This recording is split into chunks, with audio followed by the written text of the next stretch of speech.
안녕하세요. 김승현 안PD 스포일러 안PD입니다. 클릭해주셔서 감사합니다. 웬만하면 제가 이런 얘기는 잘 안 하는데요. 현대차가 긴장을 좀 해야 할 것 같습니다. 요즘 현대차 가격에 대한 말이 많습니다. 그런데 이건 좀 명확하게 하고 싶은데요. 무조건 비싸다고는 할 수 없습니다. 왜냐면 가격 범위라는 게 있고 옵션이라는 선택지가 있으니까요. 좀 더 정확하게 표현하자면 풀옵션 가격이 올랐다, 상위 트림 평균 가격이 올랐다, 이게 더 맞을 것 같습니다. 그런데 어쨌든 상위 트림 평균 가격이 계속 오르는 상황에서 현대차랑 가격이 비슷한 수입차가 들어오면 어떨 것 같으세요? 심지어 중국차도 아니고요, 독일에서 인기가 굉장히 좋은 대중적인 차입니다. 스코다인데요. 최근 스코다가 국내에 들어올 수 있다는 소식, 스코다가 국내에 들어온다면 어떤 걸 기대할 수 있을지, 반대로 꼭 피해야 하는 전략까지 순서대로 나오니까요, 편하게 들어주시면 감사드리겠습니다.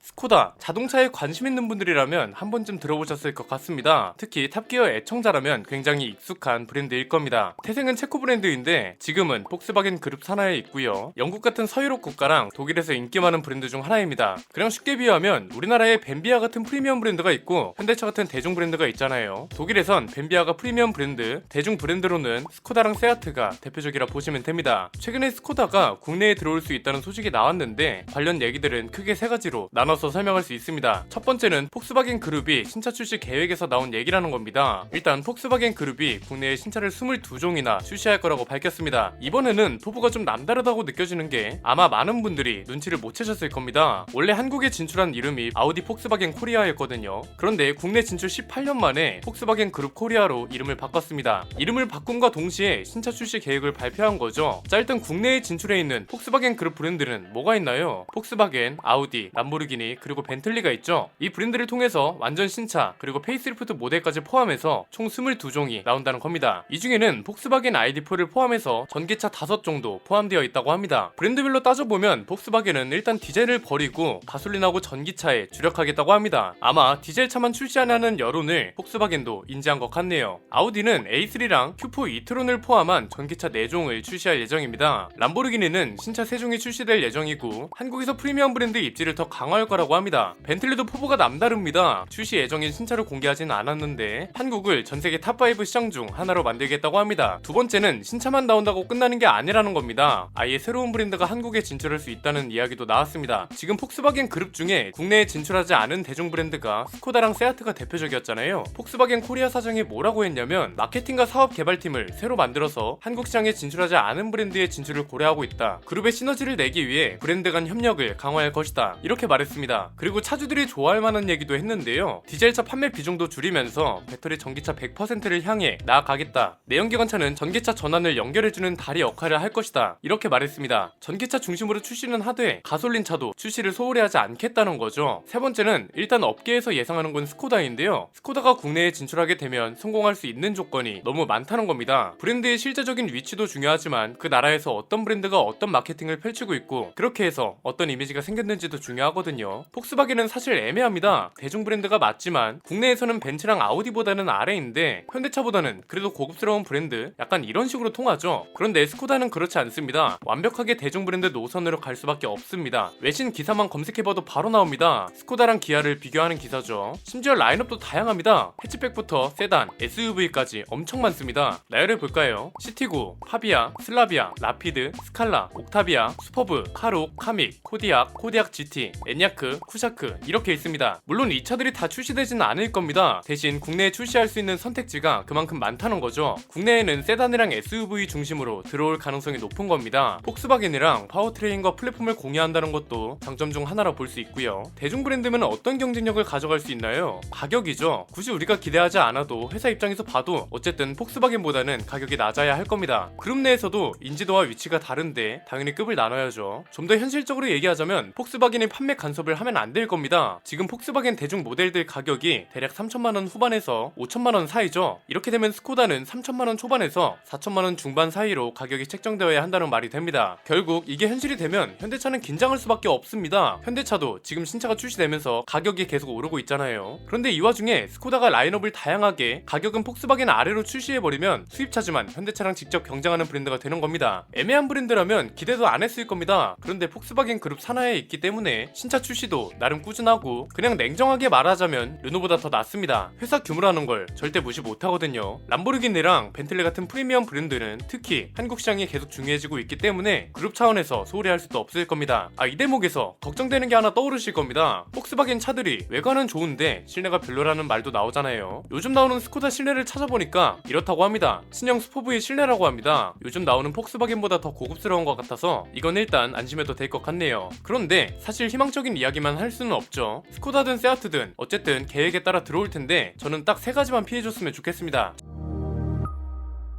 첫 번째는 수입차라고 해서 자칭 프리미엄을 붙이지는 않았으면 합니다. 이게 붙는 순간 출시 전부터 끝났다고 보면 될 것 같습니다. 자칭 프리미엄이 뭔가요? 명백히 대중 브랜드인데 수입차라는 명분 때문에 프리미엄이 붙는 거죠. 기업은 이걸 홍보할 때 써먹고요. 그런데 이제는 이게 통하는 시대가 아닙니다. 우리나라 차들도 만듦새가 너무 좋아졌고 수입차라고 무조건 프리미엄이라는 시대도 지난 지 오래입니다. 심지어 스코다가 어떤 브랜드인지는 찾아보면 금방 나오죠. 듣보잡 브랜드도 아니고 너무 유명하잖아요. 그런데 대중 브랜드를 가지고 수입차에 때문에 프리미엄이라고 한다? 이 소리는 뭐예요? 가격을 수입차 수준으로 받겠다는 거죠. 이 순간 경쟁력은 당연히 없어지는 거고요. 진짜 그러면 안 되겠지만 이런 전략으로 갈 수도 있죠. 폭스바겐을 더 프리미엄이라 말하고 폭스바겐 가격을 올려버리고 스코다를 지금의 폭스바겐 가격으로 받는 거. 와, 이건 진짜 설마 그러진 않겠죠. 수입차 회사들이 이제는 발상의 전환을 해야 할 때라고 봅니다. 벤츠나 BMW는 프리미엄 전략이 맞죠. 그런데 그 아래에 있는 폭스바겐이나 르노, 스코다 이런 건 가성비 전략으로 가는 게 성공의 길입니다. 그냥 냉정하게 보면 가성비 수입차라는 시장 자체가 비어있는 거 아닌가요? 스코다의 프리미엄을 붙이기는 당연히 힘들 것 같은데 혹시나 또 프리미엄 전략을 가져가겠다는 말이 나오면 성공하기가 굉장히 힘들 것으로 보입니다. 두 번째는 신차 출시입니다. 아마 현대차만큼 신차를 자주 내놓기는 힘들 겁니다. 그렇다고 뒤처지는 느낌이 들면 안 되겠죠? 완전 풀체인지는 아니더라도 페이스리프트랑 연식 변경은 꾸준히 할 거잖아요. 지금 나와 있는 옵션 중에서도 신경 써주면 충분히 풍부한 사용으로 들어올 수 있고요. 지금 딱 국내에서 입지가 좁아지고 있는 제주사들이 대표적인 실수가 이거죠. 신차가 많은 것도 아닌데 그 와중에 옵션은 별로고 디자인까지 별로예요. 이건 그냥 팔 생각이 없다는 겁니다. 국내 소비자들이 까다로운 게 아니라 선택하기가 망설여진다는 거죠. 스코다는 차가 나쁘지 않습니다. 내구성이나 만듦새도 좋은 걸로 소문났죠. 아마 이 영상 보신 분들 계실 겁니다. 불길이 들어가고 소방 호스로 실내를 엉망으로 만들고 이렇게 차를 막 굴려도 스코다는 괜찮다, 뭐 이런 내용이었거든요. 세 번째는 포스트 국산차를 노리는 것도 좋을 것 같다는 겁니다. 사실 우리나라는 아직도 수입차 하면 프리미엄을 떠올립니다. 심지어 일본 차를 볼 때도 나이 많은 분들은 아직도 그래도 수입차니까 더 낫겠지 이렇게 생각하는 분들이 많더라고요. 저는 오히려 국산차는 아니지만 국산차스러운 마케팅을 가져가 보는 것도 하나의 전략이 아닐까 합니다. 그냥 그런 겁니다. 지금 르노코리아랑 쉐보레의 점유율이 계속 낮아지고 있고 쉐보레는 수입차 전략으로 아예 바꾸고 있고 르노코리아는 애매한 상황입니다. 국산차 시장을 현대차그룹이 독점한다는 말이 현실이 되고 있다는 거죠. 현대차랑 기아 차 괜찮습니다. 잘 만드는 건 맞아요. 그런데 소비자들 중에서 독점을 원하는 사람은 별로 없을 겁니다. 선택지가 많아야 좋은 건 당연한 거고요. 경쟁 상대가 있어야 가격이든 뭐든 더 신경 쓸 거 아니에요. 요즘은 가성비가 싸구려로 통하는 시대가 아닙니다. 시장이 요구하는 게 명확하고요. 시장의 특성도 명확합니다. 한국 소비자들이 원하는 건 진짜 투명하다는 거죠. 스코다는 충분히 경쟁력을 가져갈 수 있는 브랜드이기도 하고 제가 말씀드린 세 가지만 피하면 점유율도 충분히 기대되는 브랜드입니다. 그래서 국내에 진출한다면 꼭 성공하면 좋겠고요. 경쟁력 있는 신차들도 기대됩니다.